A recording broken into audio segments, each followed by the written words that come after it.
नाज़रीन محترم अस्सलामु अलैकुम वरहमतुल्लाहि वबरकातुह। आज का सवाल ये है कि बहुत सारे लोग जो है टेंट का काम करते हैं, जिसमें वो अपने यहाँ बर्तन वगैरह भी रखे होते हैं।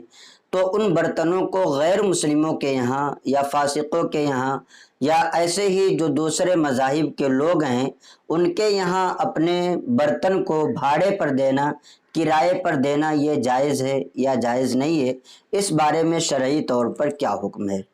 तो इस बारे में शरई तौर पर हुक्म यह है कि फासिकों और गैर मुस्लिमों के यहाँ किराए पर भाड़े पर बर्तन को देना जायज़ और दुरुस्त है, इसमें किसी तरह का कोई हरज नहीं है। इसलिए कि बर्तन में उनके खाने से नजासत बर्तन में सरायत नहीं करती है, उनको धोया जाए तो फिर वो बर्तन जो है इस्तेमाल के काबिल हो जाता है। मगर तक़वा और एहतराज़ यही है, बेहतर ये होगा कि अगर बच सकते हैं तो बचें और अगर नहीं बच सकते हैं तो फिर ना बचें, इसमें कोई हरज नहीं है।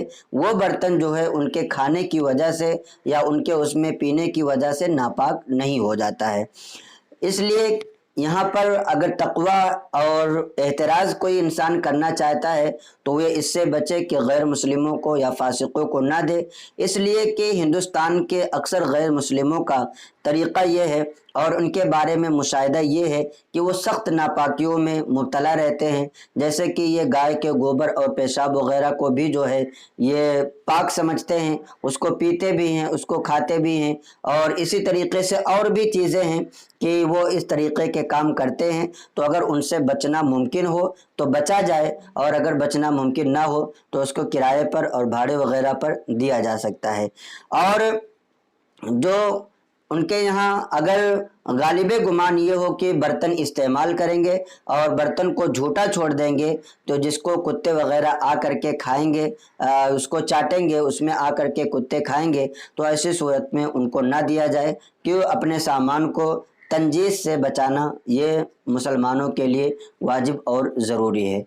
हासिल कलाम ये है कि तक़वा ये है कि उनको ना दिया जाए, लेकिन अगर कहीं पर बचना मुमकिन नहीं है कि सारे लोगों का मुआशरा है, अगर इनको नहीं देंगे तो इस तरह से मसाइल आते हैं या हमारा भाड़ा बहुत कम हो जाएगा, किराया जो हमारा आता है ये कम हो जाएगा, तो उनको देने में किसी तरह की कोई कबाहत और कोई हरज नहीं है।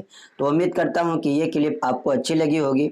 आपसे दरख्वास्त है कि इस क्लिप को ज़्यादा से ज़्यादा अपने दोस्तों अहबाब को भी शेयर करें ताकि उन्हें भी दीनी मालूमात हासिल हो। अस्सलामु अलैकुम वरहमतुल्लाहि वबरकातुहू।